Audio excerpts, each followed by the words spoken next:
হাসি দেন নাই। হযরত ফাতেমার ভিতরে কোনোদিন একটি আনন্দ উল্লাস পালন করতে দেখা যায়নি। কারণ ফাতেমা আমার আপনার নবী বিশ্ব নবীকে কলিজা দিয়া ভালোবাসতেন। লক্ষ্য করে দেখুন আল্লাহর নবী বিশ্ব নবী রাহমাতুল লিল আলামিন নবীজি যখন পৃথিবী থেকে বিদায় নেবেন, আমার নবীজির ইন্তেকালের 4 দিন আগের ঘটনা। আল্লাহর নবী বিশ্ব নবী রাহমাতুল লিল আলামিনের গায়ে প্রচন্ড জ্বর, এত পরিমাণ জ্বর, জ্বরের কারণে রাহমাতুল লিল আলামিন মাথা উঠাতে পারেন না। রাসূলের পিঠ মোবারক বিছানার সঙ্গে লেগে গেছে।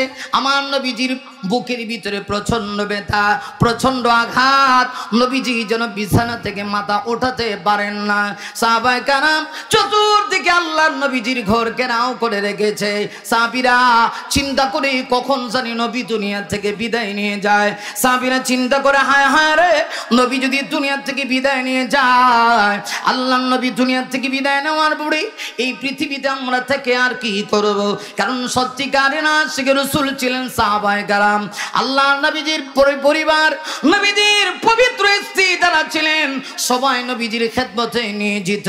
আম্মা জান হযরত আয়েশা সিদ্দিকা রাদিয়াল্লাহু আনহাকে নবীজি এত ভালোবাসেন, হাদিসে আসে নবীজির জীবনের শেষ সময়টুকু আম্মা জান হযরত আয়েশা সিদ্দিকার কাছে আমার নবী কাটিয়েছেন।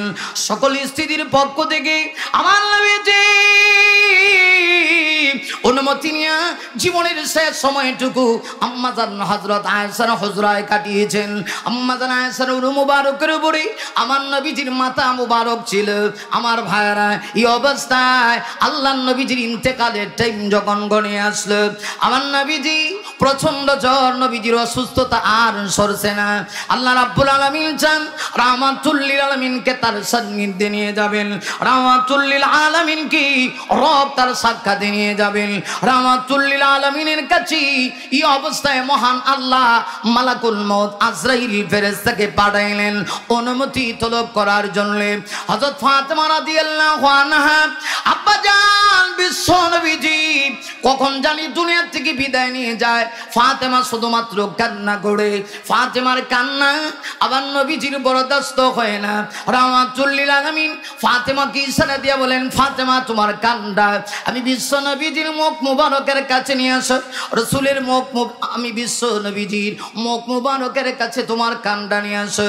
হযরত ফাতেমা বলেন, আমি এই মুহূর্তে আমার কান্না আমার আব্বা জান রাহমাতুল লিল আলামিনের কাছে নিলাম। নবীজি ফিস ফিস করে বলতেছেন, ফাতেমা রে তুমি কান্না করো না, তোমার কান্না আমার ভীষণ কষ্ট হয়।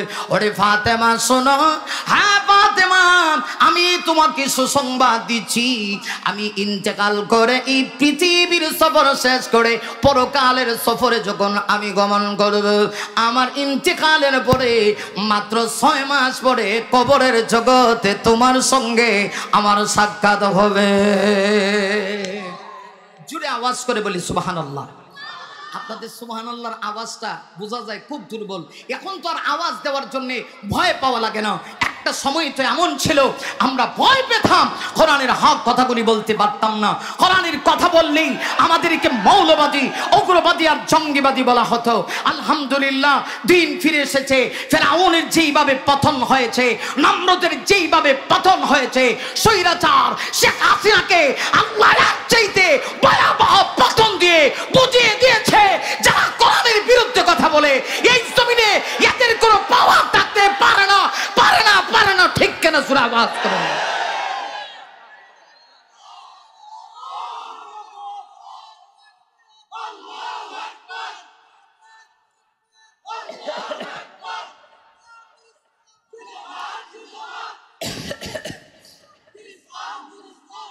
মাশাআল্লাহ, মাত্র কয়েকজন যুবক আওয়াজ দিলেন, আমি তো খুশি হতে পারলাম না। চতুর্দিক থেকে আওয়াজ দিতে হবে। এখনই সময় এসেছে।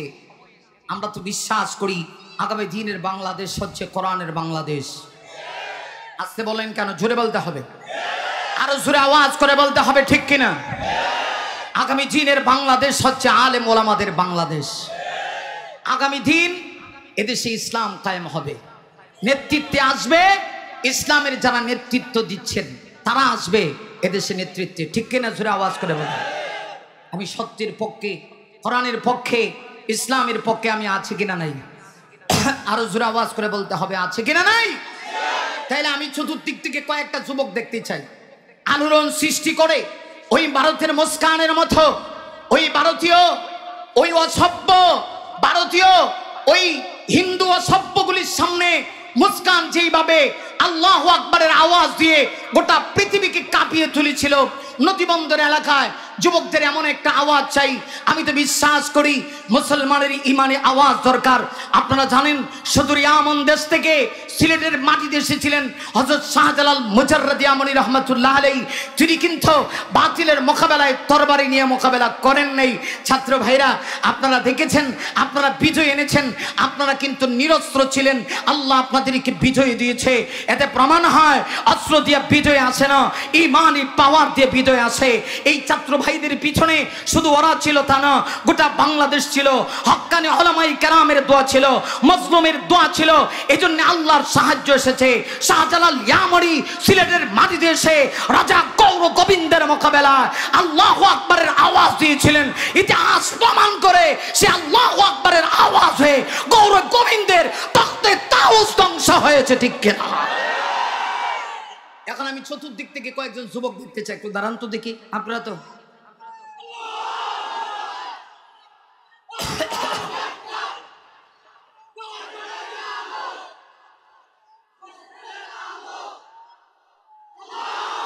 মাশাআল্লাহ মাশাআল্লাহ, আপনাদের ইজ্জতটা রক্ষা করলাম, ঠিক কিনা? জোরে আওয়াজ করে বলুন।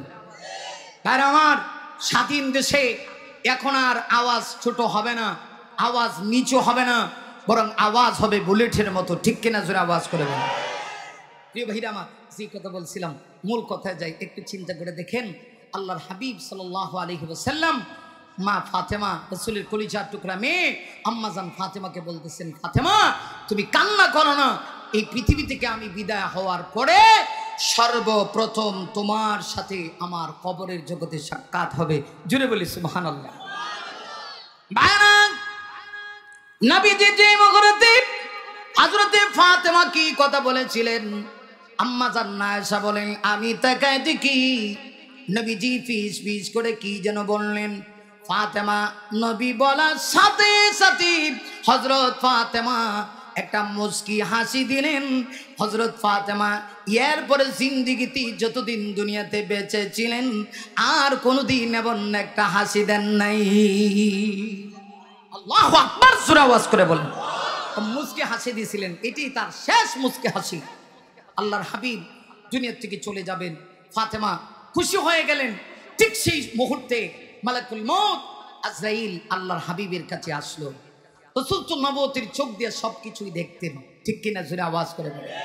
এটা আমার রাসূলের স্পেশাল এক মর্যাদা ছিল, স্পেশাল এক পাওয়ার ছিল। নবীজি দেখতেছেন মালাকুল মউত আজরাইল ফেরেশতা আল্লাহর হাবিবের হুজরার কাছে এসে দরজায় নক করতেছেন। ভাইরা আমার, লক্ষ্য করে দেখুন, হঠাৎ করে মালাকুল মউত আজরাইল যখন এসে বিশ্ব নবীজির দরজার ভিতরে নক করতেছে, নবীজি এবার ডাক দিয়া বলতেছেন, ফাতেমা রে দেখো না কে এসেছে। হযরত ফাতেমা রাদিয়াল্লাহু আনহা বলেন, আব্বা জান মনে হয় কে যেন এসেছি। রাসূল বললেন, হ্যাঁ কে এসেছে একটু গিয়া দেখো। ভাইরা আমার, আজরাইল আমার আপনার নবী বিশ্ব নবীজির কাছে আজরাইল আগমন করেছি, নবীজির কাছে আসছি। কিন্তু দুনিয়ার সিস্টেম হলো আজরাইল যার কাছে আসি শুধুমাত্র সে দেখে, অন্য কেউ দেখে না। আশেপাশে যারা তাকে এরা কিন্তু দেখতে পারে না। রাসূল বললেন, ফাতেমা গিয়া দেখো কে আসি।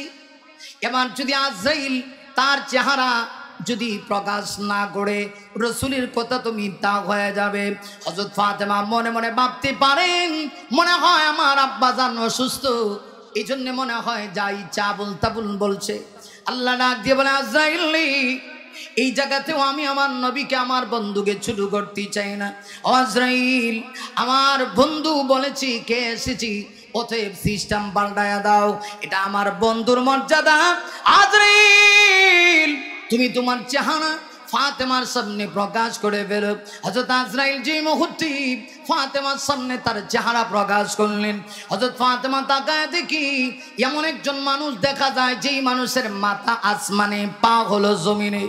ফাতেমা একটা চিৎকার মারছে, আব্বা জান, আব্বা জান। জীবনে মক্কা মদিনায় কত মানুষ দেখেছি, এমন মানুষ তো আর কোনোদিন দেখি নেই। নবীজি ডাক দিয়ে বলেন, ফাতেমা রে, দেখবা কেমনে এই মানুষকে কেউ মৃত্যুর আগে দেখতে পারে না, এটা সাধারণ কেউ না, ইনি হলেন মালাকুল মউত আজরাইল ফেরেশতা। হযরত ফাতেমা ডাক দিয়া কয়, আব্বা জান, তাইলে মনে হয় মালাকুল মউত আজরাইল আপনার কাছে এসেছে, আপনাকে নিয়ে যাবে। বুঝতে পেরেছি, আমি দরজায় প্রবেশ করতে দেব না। রাসূল ডাক দিলেন, ফাতেমা রে, দরজায় প্রবেশ করতে দেওয়া লাগবে না, আজরাইল যে কোনোভাবে চাইলে প্রবেশ করতে পারে, কিন্তু এটা তোমার বাবার শান, তোমার বাবার মর্যাদা, রাহমাতুল লিল আলামিনের পার্সোনাল মর্যাদা। ফাতেমা হাউমাউ করে কান্না করে। রাসূল ডাক দিয়ে বলেন, আজরাইল চলে আসবে, অনুমতি দিয়ে দিলাম। এমনিতেই দেখা যায় মালাকুল মউত ফেরেশতা হযরত আজরাইল আমার আপনার নবী বিশ্ব নবীজির কাছে এসে বসে গেছে। আর জুড়ে বলি সুবহানাল্লাহ। আর আমার মালাকুল মউত আজরাইল ফেরেশতা আপনার আমার নবী বিশ্ব নবী রাহমাতুল লিল আলামিনের কাছে এসে বসেছেন, আদব আজমত রক্ষা করে এসে সালাম দিলেন। জিজ্ঞাসা করতেছেন, ইয়া রাসূলুল্লাহ, ইয়া হাবিবাল্লাহ, আমি এসেছি আপনার কাছে অনুমতি নেওয়ার জন্য। আল্লাহ বলেছেন আপনি যদি অনুমতি দেন তাহলে আমি আপনার জান কবজ করে নিয়ে যাব, অনুমতি লাগবে। সুবহানাল্লাহ জোরে কর। আমি আপনাদের কাছে জানতে চাই, আজরাইল কি আমার আপনার কাছে আসার সময় অনুমতি নিবনি? আর আসতে কন কুদ্দুস আলীর বাপ, এই জন্য আপনার কাছে কইব, ও আব্দুল কুদ্দুসের আব্বা, আমি কি আমু? এই সুযোগ কি আছে নাকি? এটা আপনার আমার নবী বিশ্ব নবীজির স্পেশাল পাওয়ার, বিশ্ব নবীজির স্পেশাল মর্যাদা। জোরে বলি আল্লাহু আকবার। নবীজি ডাক দিয়ে বলেন, ফাতেমা, এটা হলো তোমার আব্বার স্পেশাল পাওয়ার। এবার মালাকুল মউত আজরাইল আপনার আমার নবী বিশ্ব নবীজির কাছে বসছে, হুজুর অনুমতি দিলে নিয়ে যাব। ভাইরা আমার, আল্লাহ নবী ডাক দিয়ে বলেন, আজরাইল, আমি যদি অনুমতি না দিই তাহলে তুমি কি করবে? আজরাইল ডাক দিয়ে বলে, ইয়া রাসূলুল্লাহ, ইয়া হাবিবাল্লাহ, নবী গো, আল্লাহ বলেছে অনুমতি না দিলে আমি চলে যাব। এমনিতেই নবীজি ডাক দিয়ে বলেন, আজরাইল, আমি অনুমতি দিব, কিন্তু এর আগে জিবরিল আসতে হবে। আমি জিবরিলের সঙ্গে বোঝাপড়া আছি, জিবরিলের সঙ্গে আমার চূড়ান্ত আলোচনা আছে। মুহূর্তের ভিতরেই হযরত জিবরিল আলাইহিস সালাম নবীজির কাছে আগমন করলেন। জিবরিল এসে ডাক দিয়া বলে, ও নবীজি, আমি উপস্থিত হয়ে গিয়েছি। ইয়া রাসূলুল্লাহ, ইয়া হাবিবাল্লাহ, ও আল্লাহর নবী, ও রাহমাতুল লিল আলামিন, অবশ্যই আপনি সুসংবাদ শুনেছেন। আল্লাহ চাচ্ছেন আপনাকে নিয়ে যেতে, বন্ধুকে বন্ধুর সঙ্গে মিলিত করতে। আপনি কি চান? হযরত জিবরিল যখন এই কথা বলেছি, নবীজি বলেন, আমি ফয়সালা পড়ে দিব। এর আগে আমার তোমার সঙ্গে কথা আছে, আমার উম্মতের ব্যাপারে চূড়ান্ত ফয়সালা হওয়া লাগবে। আমার নবীজি শুধু এই মুহূর্তে চোখের পানি ছেড়ে দিয়ে কান্না করেন। রাসূল চোখের পানি ঝর ঝর ঝর ঝর করে আমার নবীর চোখের পানি পড়তেছে। জিবরিল ডাক দিয়ে বলেন, নবী গো, নবীজি, আপনি কান্না করেন কেন? আপনি যে দুনিয়া থেকে বিদায় নিয়ে যাবেন, পরিবারের জন্য কান্না করেন নাকি? আপনি কি আপনার কলিজার টুকরা আমি ফাতেমার জন্য কান্না করেন নাকি? আপনি আপনার কলিজার টুকরা নাতিদয় হাসান হুসাইনের জন্য কান্না করেন নাকি? ইয়া রাসূলুল্লাহ, ইয়া হাবিবাল্লাহ, তাদের জন্য কি আপনার কান্না হয়? রাসূল তখন ডাক দিয়ে বলেন, জিবরিল, না, আমার পরিবারের জন্য আমার কোনো কষ্ট নেই, আমি তাদের জন্য কোনো চিন্তা করি না, কিন্তু আমার একটা চিন্তা আছে, সেটা হলো উম্মতের জন্য। হে জিবরিল, আমি চিন্তা করি, আমি যদি এই মুহূর্তে দুনিয়া থেকে চলে যাই, এতদিন আমি দুনিয়াতে ছিলাম, আল্লাহর পক্ষ থেকে যদি কোনো আযাব গজব আসতো, আল্লাহ আমাকে আগে সিগন্যাল দিতেন, ডাইরেক্ট আমার উম্মতের উপরে একসঙ্গে আযাব দিতেন না। হ্যাঁ জিবরিল, আমি দুনিয়াতে বেঁচে থাকা অবস্থায় আল্লাহ রাব্বুল আলামিন ডাইরেক্ট আমার উম্মতের উপরে একসঙ্গে আযাব দিতেন না। পৃথিবীর কোন প্রান্তে আযাব হইলে, কোন প্রান্তে গজব নাজিল হইলে আরেক প্রান্তে নাজিল হইতো না। কিন্তু আমার ভয় হয় আমি যদি দুনিয়া থেকে চলে যাই, এই অবস্থায় আমার উম্মতের উপরে কোন গজব চলে আসে নাকি। আমি উম্মতের ব্যাপারে চূড়ান্ত ফয়সালা চাই, এরপরে আমি জানাবো আমার জান কবজ করবে কিনা। ভাইরা আমার লক্ষ্য করে দেখুন, এমনিতে আল্লাহ রাব্বুল আলামিন জিবরিলকে জানা দিয়েছে, ও জিবরিল আমার বন্ধুকে জানায় দাও, বন্ধুকে সুসংবাদ জানায় দাও, টেনশন করতে হবে না। এতদিন আমার বন্ধুর উম্মতের জিম্মাদার আমার বন্ধু ছিল, এবার আমার বন্ধুকে আমি নিয়ে আসবো। নিয়ে আসার পরে বন্ধু নবীর উম্মতের জিম্মাদার স্বয়ং আমি আল্লাহ ডাইরেক্ট হয়ে যাব। ভাইরা আমার, আল্লাহ রাব্বুল আলামিন জানায় দিলেন, জিবরিল আমার বন্ধুকে জানায় দাও, বন্ধু নবীর উম্মতের জিম্মাদার একটা শর্তের বিনিময়ে আমি হয়ে যাব। শর্ত হলো নবীর উম্মত যদি 5 ওয়াক্ত নামাজ আদায় করে, আমি আল্লাহ ডাইরেক্ট তাদের জিম্মাদার হয়ে যাব। আর আমার নবীকে জানায় দাও, নবী দুনিয়ার থেকে চলে যাওয়ার পরেও আমি আল্লাহ নবীর উসিলায় উম্মতের উপরে একসঙ্গে গজব নাজিল করব না। এমনিতেই আল্লাহ নবী ডাক দিয়ে বলেন, জিবরিল তাহলে আর তোমার সঙ্গে আমার কোনো কথা নেই। মালাকুল মউত আজরাইলকে ডেকে বলেন, আজরাইল তুমি তোমার দায়িত্ব পালন করো। হযরত আজরাইল আলাইহিস সালাতু ওয়াস সালাম বিশ্ব নবীর কাছ থেকে যে মুহূর্তে অনুমতি পাইলেন, অনুমতি পাওয়ার সাথে সাথে আজরাইল আলাইহিস সালাতু ওয়াস সালাম নবীজির বুক মোবারকে শুধুমাত্র হাতটা রেখেছেন। আজরাইলের হাত লাগার সাথে সাথে নবীজি হাউমাউ করে কান্নায় ভেঙে বললেন, রাসূলুল্লাহ আজরাইল আমার বুকের মধ্যে হাত রাখার সঙ্গে সঙ্গে মনে হয় যেন উহুদ পাহাড়টা আমার উপরে চাপিয়ে দেওয়া হয়েছে। না জানি আমার উম্মতির কত কষ্ট হয়, আমার উম্মতের জান যখন কবজ করবি আমার উম্মতের না জানি কত কষ্ট হয়। রাসূল ডাক দিয়ে বলেন না, আল্লাহর রাসূল যখন এই কথা বলে, হযরত আজরাইল ডাক দিয়ে বলে, ইয়া রাসূলুল্লাহ ইয়া হাবিবাল্লাহ আপনি টেনশন করবেন না, আপনার উম্মত যদি খাঁটি উম্মত আর খাঁটি আল্লাহর বান্দা হতে পারে, এমন অবস্থায় জান কবজ করা হবে। একটা শিশু বাচ্চা যেমন তার মায়ের স্তনে দুধ পান করে, দুধ পান করার সময় শিশু বাচ্চা যেমন টের পায় না, খাঁটি ইমানদার আর খাঁটি আপনার উম্মত যারা হবে এদেরকেও এমনভাবে জান কবজ করা হবে, দেহ থেকে রূহটা বের করা হবে কিন্তু তারা টের পাবে না। আল্লাহর হাবিবের জান কবজ করে নিয়ে গেলেন, নবীজি দুনিয়া থেকে বিদায় নিয়ে গেলেন। প্রিয় ভাইরা আমার, এই ঘটনার মাধ্যমে আমি যেই কথাটা, যেই মেসেজটা আপনাদের কাছে দিতে চাই, আল্লাহর হাবিব বিশ্ব নবীজি দুনিয়া থেকে বিদায় নিয়ে গেলেন। হযরত ফাতেমা রাসূলের ইন্তেকালের বিরহ বেদনায় হযরত ফাতেমা 6 মাস পৃথিবীতে বাঁচলেন, কিন্তু একটা দিন একটা মুচকি হাসি দিলেন না।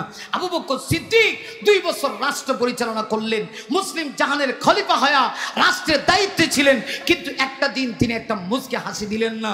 বরং রাসূলের ইন্তেকালের শোকে মাঝে মধ্যে তিনি যখন রাত্রিবেলা ঘুমাইতেন, ঘুমানোর উপরে নবীজিকে যখন স্বপ্নে দেখতেন, এমনিতেই তিনি আক্ষেপ করে আমার প্রাণের ভাইয়েরা আহ বলে একটা আওয়াজ দিতেন। এই যে আক্ষেপের আওয়াজে তার মুখ থেকে যে দোয়া বের হইতো, কিতাবের ভিতরে আসছে এই দোয়ার কারণে তিনি যেই ঘরে ঘুমাইতেন ঘরের উপরের সালা পর্যন্ত অন্ধকার হয়ে গেছে। তাই যদি হয় তাহলে আপনি আমি কেমন আশিকে রাসূল, যেই দিন রাসূল পৃথিবীতে আসলেন আর যেই দিন রাসূল পৃথিবী থেকে বিদায় নিয়ে গেলেন, ওই দিনে আমার দেশে কিছু ভাইরা আছে আশিকে রাসূলের নামে পবিত্র ঈদে মিলাদুন নবী, আবার ঈদ একটা অতিরিক্ত বাড়ায়া ঈদ পালন করে, জশ্নে জুলুস করে, জিলাপি খায়, বিরিয়ানি খায়, মিষ্টি খায়। জিলাপি যদি একটা কম পড়ে, মিষ্টি যদি একটা কম পড়ে, মাইরে ধুম পড়ে, বুঝতে হবে এরা সত্যিকারের আশিকে রাসূল না, বরং এরা আশিকে জিলাপি, এরা আশিকে বন্ড। ঠিক কেন সুরা আওয়াজ করে আমার এই মেসেজটা এতক্ষণ আমি দিতে চাইলাম যে রাসূল এই পৃথিবীতে আসলেন রবিউল আউয়াল মাসে, আসলেন তিনি শুভাগমন করলেন। রাসূল এই পৃথিবীতে রবিউল আউয়াল মাসে জন্মগ্রহণ করলেন, এই রবিউল আউয়াল মাসেই পৃথিবী থেকে বিদায় নিছেন। অতএব এই মাসটা মুসলমানের জন্য আনন্দের মাস হতে পারে না, জিলাপি আর মিষ্টি খাওয়ানোর মাস হতে পারে না, বরং রাসূলের ইন্তেকালের শোকে মুসলমান কাতর হয়ে যাওয়া দরকার। সত্যিকারের আশিক তো তারাই যারা আল্লাহর রাসূলের আদর্শ আদর্শ গ্রহণ করে আবু লাহাব আমার রসুলকে কিন্তু কম ভালোবাসতো না। রসুল যখন এই পৃথিবীতে এসেছিলেন, আল্লাহু আকবার, সিরাতে মুস্তাফা সহ আমার বিভিন্ন সিরাতের কিতাবে উল্লেখ করা হয়েছে, আবু লাহাব যখন জানতে পারল তার বাতিজা মুহাম্মদ সাল্লাল্লাহু আলাইহি ওয়াসাল্লাম পৃথিবীতে শুভাগমন করছে, বাই তো দুনিয়াতে নেই, আবু লাহাব এত বেশি খুশি হয়েছিল, খুশি হইয়া যেই দাসী তার বাতিজার পৃথিবীতে আগমনের সংবাদ দিয়েছে যে মুহাম্মদ সাল্লাল্লাহু আলাইহি ওয়াসাল্লাম পৃথিবীতে শুভাগমন করছেন, মুহাম্মদ সাল্লাল্লাহু আলাইহি ওয়াসাল্লামের জন্ম হয়েছে, যেই দাসী এই সংবাদ দিয়েছে কিতাবে লেখে তার নাম হলো সোয়াইবা নামক দাসী এই সংবাদ দিয়েছে। সংবাদটা সে দিল, এজন্যে তিনি খুশি হইয়া ওই দাসীকে আজাদ করে দিলেন। কিন্তু রসুলের আগমনে খুশি হইলে কি হবে? আবু লাহাব কিন্তু রসুলের আদর্শ পায়া খুশি হয় নাই। আমরাও আজকে নির্দ্বিধায় বলতে পারি, বাংলাদেশে কারা সত্যিকারের আশিক রসুল? মাজারে যারা জিলাপি আর মিষ্টি খায়, হালুয়া রুটি খায়, এরা আশিক রসুল হতে পারে না। আশিক রসুল কারা? উম্মতের হক্কানি উলামায়ে কেরাম। এই জন্য আমরা দেখেছি স্বৈরাচার সরকার 16 বছর এদেশের ক্ষমতায় ছিল। এই 16 বছরে যখন রসুলের ইজ্জতের উপরে আঘাত হানা হতো, তখন উম্মতের উলামায়ে কেরাম চলে যেতেন শাপলা চত্বরে। আর বিপরীত ওরা কি করেছে? গণজাগরণ মঞ্চ তৈরি করেছে উলামায়ে কেরামদেরকে সাইজ করার জন্যে। কাউকে বা জেলের প্রকোষ্ঠে ঢুকানো হয়েছে। আমার ভাইরা, আপনারা জানেন আল্লামা মামুনুল হক দেশের ভিতরে 3টা বছর তিনি কারাবরণ করলেন। কোনো দোষ তার ছিল না, দোষ ছিল একটাই, তিনি আশিক রাসূল ছিলেন। তিনি মূর্তির বিরুদ্ধে কথা বলেছিলেন। তিনি বলেছিলেন এই দেশের সব মূর্তি না, এমন একটা মূর্তি আছে ঢাকা শহরে ধুলাইপাড়ে, এই মূর্তিটা স্থাপন করবেন না। তিনি কিন্তু বলেছিলেন, আমার প্রাণের ভাইরা বুঝাইতে চেয়েছিলেন যে এই মূর্তি আপনি স্থাপন করবেন না। আপনার বাবা একজন দেশের জন্য অনেক অবদান আছে, বঙ্গবন্ধুর দেশের জন্য অবদান আছে, অতএব আপনার বাবার নামে আপনি বিভিন্ন এতিমখানা আপনি তৈরি করুন, মসজিদ মাদ্রাসা তৈরি করুন, আপনার বাবার নাম থাকবে। কিন্তু দেখা গেল এই কথা বলার কারণে আল্লামা মামুনুল হককে জেলখানার ভিতরে ঢোকানো হলো। বিনিময়ে কি হলো? এদেশে মামুনুল হকের ইজ্জত কমে নাই। আপনারা দেখেছেন ইসলামী আন্দোলনের নাইবে আমির, এদেশের লক্ষ কোটি মানুষের হৃদয়ের স্পন্দন, হাজারো আলেমের উস্তাদ, বর্তমান বাংলার জিন্দা শাহজালাল মুফতি সৈয়দ মোহাম্মদ ফয়জুল করিম, বর্তমান যুগের হক্কানি একজন বুজুর্গ, তিনি ওই বরিশালে নির্বাচনে দাঁড়িয়েছিলেন। লাখো মানুষের ইচ্ছা ছিল তাকে একজন হক মানুষকে, সত্যিকার একজন মানুষকে ভোটাধিকার প্রয়োগ করবে, কিন্তু এমন ব্যক্তিকে কোলাঙ্গারগুলি ঘুষি দিয়েছিল। সেদিন তিনি বলেছিলেন, আর বেশি দিন বাকি না, তোদের অধপতন হবে। আপনারা জানেন কোরআনের পাখি আল্লামা দেলাওয়ার হোসেন সাইদি রহমাতুল্লাহ আলাইহি, আমার প্রাণের ভাইরা, 1-2 বছর নয় 13 বছর তাকে নির্মমভাবে জেলের প্রকোষ্ঠে ওরা রেখেছিল। তিনি কিন্তু রাজাকার ছিলেন না, রাজাকার বানিয়েছিল। কথায় কথায় রাজাকার বলতো। এই এক কথায় শেখ হাসিনা স্বৈরাচারের পতন হয়েছে। ঠিক কিনা সুরা আওয়াজ করে বলুন। আমরা এই কথা নির্দ্বিধায় বলতে পারি, আল্লামা সাইদি রহমাতুল্লাহ আলাইহি তিনি কিন্তু স্বাভাবিক মৃত্যুবরণ করেন নাই, তাকে শহীদ করা হয়েছে। তাকে শহীদ করা হয়েছে। জেল থেকে যেদিন তাকে বের করা হয়েছিল, তিনি যে মুচকি হাসি দিয়েছেন, এটা অসুস্থ মানুষের মুচকি হাসি হতে পারে না। আমার ভাইরা, তাকে ইনজেকশন পুশ করে এরকম কোরআনের পাখিকে ওরা দুনিয়া থেকে বিদায় করেছে। এই জন্য ওদের আজকে পরিণতি বড়ই ভয়াবহ হয়েছে। অতএব তোমরা সজাগ হয়ে যাও। আসলে তো এরা সজাগ এমনি আছে, আমাদের সজাগ হতে হবে। ওই স্বৈরাচারের পেটাত্তারা যেন আবার মাথা উঁচু করে দাঁড়াতে না পারে। যারা আলেমদের দুশমন, এদেশের মাটিতে তাওহীদি জনতা আর কখনো ওদেরকে দেখতে চায় না। কারা কারা রাজি আছেন? 2টা হাত টান টান করে আল্লাহকে দেখা।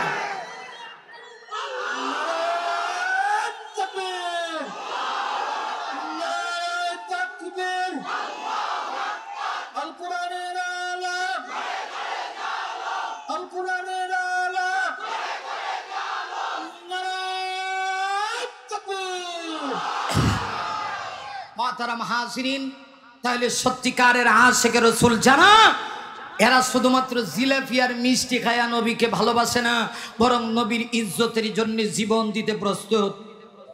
আরো আসতে গান, আরো আসতে গান। আমি আসতে গেলে আপনারা জোরে কোন গা, আপনারা দিয়ে আছে মারাত্মক গোলটা। আসুন সংক্ষেপে বলি, আর 10 মিনিট কথা বলে আমার একটা আবদার আছে, সেদিকে চলে যাচ্ছি।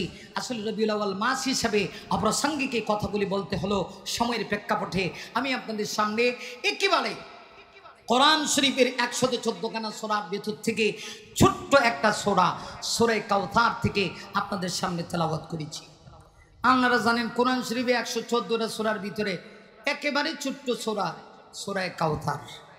এরপরে আরেকটি সূরা ছোট্ট আছে, যে সূরার নাম হলো সূরা ইখলাস। সুবহানাল্লাহ, আগামী বছর করবেন। এই সূরাগুলি ছোট্ট কিন্তু আলোচনা অত্যন্ত ব্যাপক। 114টা সূরার ভিতরে দুটি সূরা ছোট ছোট, একটা হলো সূরাতুল ইখলাস, আপনাদের মুসল্লিদের ভাষায় কুল হুয়াল্লাহ সূরা, যেই সূরাতে আল্লাহ শানে এলাহি, আল্লাহ তার নিজের শান মান তার পরিচয় আল্লাহ তুলে ধরেছেন। আর সূরা কাউসারে আল্লাহ তার হাবিব তার পরম বন্ধু সাইয়্যিদুনা মুহাম্মদুর রাসূলুল্লাহ সাল্লাল্লাহু আলাইহি ওয়াসাল্লামের শান মান আল্লাহ তুলে ধরেছেন। কিভাবে তুলে ধরলেন? অনেক কথা সংক্ষিপ্ত করে বলি। আপনারা জানেন যেহেতু রবিউল আউয়াল মাস, সময়ের সাথে সাদৃশ্য করে কথাগুলি বলতে চাই। আল্লাহর হাবিবকে আল্লাহ এই পৃথিবীতে 63 বছরের হায়াতে মোবারকা দিয়ে প্রেরণ করেছেন। 40 বছর নবীজি নবুয়ত প্রাপ্ত হন নাই। রাসূল পৃথিবীতে আসার আগেও নবী, পৃথিবীতে আসার পরেও নবী, কিন্তু নবুয়ত প্রাপ্ত হয়েছিলেন 40 বছর একদিন হওয়ার পরে। এটা জানেন তো সবাই নাকি? হ্যাঁ, আমাদের নেতা, আমাদের মডেল, আমাদের আদর্শ নবীজির জীবনী আমাদের জানার দরকার আছে কিনা নাই? হ্যাঁ, এগুলো জানতে হবে। কারণ আমরা বিশ্বাস করি এই বঙ্গবন্ধু শেখ মুজিবুর রহমান আর জিয়াউর রহমানের শুধুমাত্র আদর্শের কথা আমাদের শুনলে হবে না। কারণ মানুষের, দুনিয়ার সব মানুষের আদর্শের মধ্যে কলঙ্কের দাগ আছে, কিন্তু আমার রাসূলের আদর্শের মধ্যে কলঙ্কের কোনো দাগ।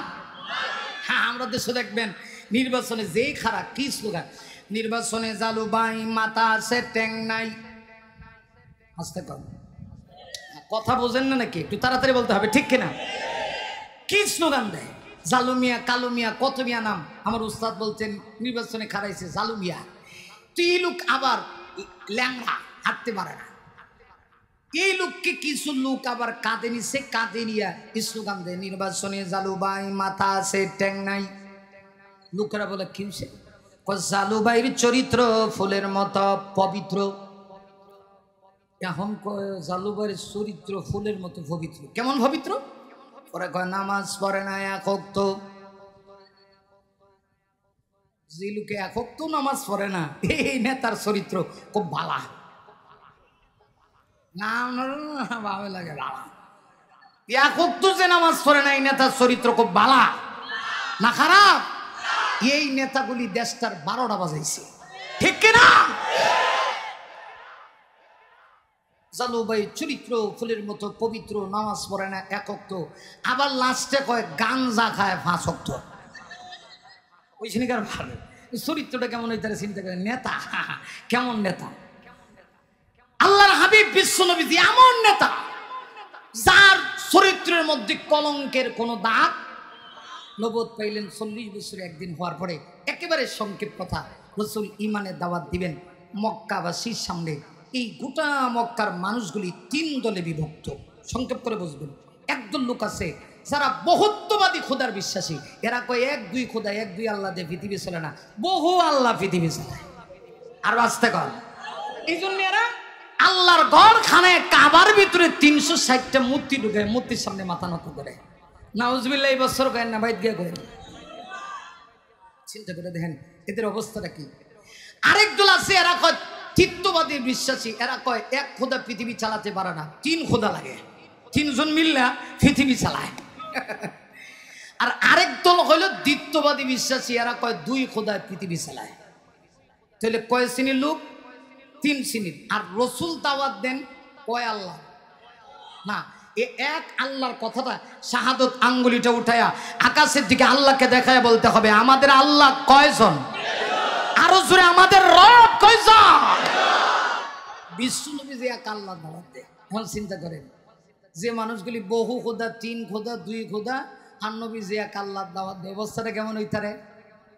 দেখা গেল হায় হায়, রাসূল যখন এক আল্লাহ দাওয়াত দেয়, নিজের আপন মানুষগুলি রাসূলের বিরুদ্ধে চলে গেছে। আপন মানুষ যেমন রাসূলের চাচা আবু লাহাব, মক্কার লিডার নেতা। আবু লাহাবের বউ নবীজির শাশি, নাম হলো উম্মে জামিল। হে হলো নেত্রী। নেত্রী আর কি, কথা বলেন না? আরে কি নেত্রী আমরা দেখছি, নেত্রী কি ভাবা।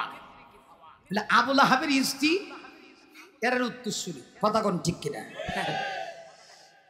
আমার এবার লক্ষ্য করে দেখুন, আল্লাহ নবী বিশ্ব নবীজি রাহমাতুল্লিল আলামিন মাঝে মধ্যে খানে কাবার দেওয়ালের সঙ্গে নবীজি ফিট টেকাইয়া দুইটা হাত বাড়ায় দিয়া আমার ছিল সর্বশেষ। আমার পানের ভাইরা একটা সময় দেখা গেল আমার রাসূলের দুজন অভিভাবক, একজন ছিলেন চাচা আবু তালেব। আবু তালেব কিন্তু রাসূলকে খুব বেশি ভালোবাসতেন, মহব্বত করতেন। চাচা আবু তালেব তিনি দুনিয়া থেকে বিদায় নিয়ে গেলেন এবং রাসূলের কলিজার টুকরা স্ত্রী নবীজি যাকে সর্বপ্রথম বিবাহের বন্ধনে আবদ্ধ করেছিলেন, রাসূল যাকে সর্বপ্রথম বিবাহ করেছেন আম্মাজান খাদিজাতুল কুবরা, রাসূলকে কলিজা দিয়ে ভালোবাসতেন। পৃথিবীতে এমন স্ত্রী আর আরেকজন হতে পারে না যে স্ত্রী তার স্বামীকে, তার জীবন যৌবন যা কিছু আছে সব কিছু দিয়া স্বামীকে ভালোবাসে, তিনি আর কেউ না, তিনি ছিলেন আম্মাজান খাদিজা। দেখে গেল কিছুদিন পরে আম্মাজান খাদিজারও ইন্তেকাল হয়ে গেল। আস্তে আস্তে করে আমার রাসূলের ছেলে মেয়ে মিলে মোট 7 জন ছিলেন। আমার ভাইরা 4 জন ছিলেন মেয়ে, 4 জন ছিল মেয়ে সন্তান, 3 জন ছিল ছেলে সন্তান। এর ভিতরে 2টা ছেলে সন্তান আগেই একেবারে শিশুকালেই পৃথিবী থেকে বিদায় নিয়েছে। সর্বশেষ রাসূলের একজন স্ত্রী ছিলেন মারিয়া কিবতিয়া রাদিয়াল্লাহু আনহা, তার গর্ভ থেকে একটা সন্তান জন্ম নিয়েছে, নাম ছিল ইব্রাহিম। ইব্রাহিমের চেহারাটা ছিল হুবহু আল্লাহর হাবিবের চেহারার সাদৃশ। ইব্রাহিমকে দেখলে মনে হইতো আমার নবীকে সাহাবীরা দেখছেন, এত সুন্দর চেহারা। আরে যেই চেহারার কাছে আল্লাহর সৃষ্টি জগতের সব কিছু ফেল হয়ে যায়। আমার প্রাণের ভাইরা, এত সুন্দর করে পৃথিবীতে আল্লাহর কাউকে বানান নাই যত সুন্দর করে আমার আপনার নবীকে বানিয়েছেন। নবীজির হুবহু চেহারা সাদৃশ্য ছিল ইব্রাহিম। কিছুদিন পরে দেখা গেল ইব্রাহিম দুনিয়া থেকে বিদায় নিয়ে গেল। আমার ভাইরা, ইব্রাহিম যখন দুনিয়া থেকে বিদায় নিয়ে গেল, বিদায় নেওয়ার কারণে রাসূল কষ্ট পান নাই, কারণ সন্তান আল্লাহ দিয়েছেন, আল্লাহ নিয়ে গেছেন। কিন্তু কাফেররা এত খারাপ ছিল, তাফসীরে মারিফুল কোরআন সহ বিভিন্ন তাফসীরের গ্রন্থে লেখে। আমার ভাইরা, একটা কাফেরের নাম ছিল আস ইবনে ওয়াইল। সে আস ইবনে ওয়াইল বলতে শুরু করলো, বুঝছি মুহাম্মদ তাহলে এবার শেষ, কারণ মুহাম্মদ তো নির্বংশ, মুহাম্মদের ছেলে সন্তান পৃথিবীতে বাঁচে নাই। শেষ পর্যন্ত একটা ছেলে ছিল, সেও মারা গেছে। আমার প্রাণের ভাইরা, আস ইবনে ওয়াইল বলতে শুরু করলো, মুহাম্মদকে নিয়ে বিভিন্ন মঞ্চে গিয়ে বলে মুহাম্মদকে নিয়ে টেনশন করে লাভ নাই, কারণ মুহাম্মদ দুনিয়া থেকে চলে যাবে, মুহাম্মদের মিশন বন্ধ হয়ে যাবে। আমার প্রাণের ভাইরা, নবীজি তখন সেজদায় পড়ে কান্না শুরু করলেন, আল্লাহ গো, আমার বিরুদ্ধে বললে আমি কষ্ট পাই না, আমার পরিবারের বিরুদ্ধে বললে কষ্ট পাই না, কিন্তু ওরা বলে আমি দুনিয়া থেকে চলে যাব, আমার ছেলে সন্তান নাই, ইসলাম নাকি পৃথিবীতে থাকবে না, তোমার কোরআন নাকি পৃথিবীতে থাকবে না। নবীজি যখন সেজদায় পড়ে কান্না করে, আরশের মালিক মহান আল্লাহ বরদাস্ত করতে পারে না। বাইরে আমার আল্লাহ রাব্বুল আলামিনের সঙ্গে সঙ্গে হযরত জিবরিলকে পাঠায় দিয়ে আমার আপনার নবীকে সান্ত্বনা দেওয়ার জন্য, খুশি করার জন্য মহান আল্লাহ রাব্বুল আলামিন সূরা কাউসার আল্লাহ নাযিল করছে। শেষ। আমি কিন্তু 1 মিনিটে এদিক সেদিক করবো না, কারণ আমার পরের বক্তা কিন্তু সাধারণ কোনো বক্তা না, ওনাকে বসায় রেখে 1 সেকেন্ড নেওয়া যাবে না। এখানে আমার আলোচনা এখানেই শেষ করছি। আরশের মালিক মহান আল্লাহ নবীকে সান্ত্বনা দিয়া সূরা নাজিল করলেন।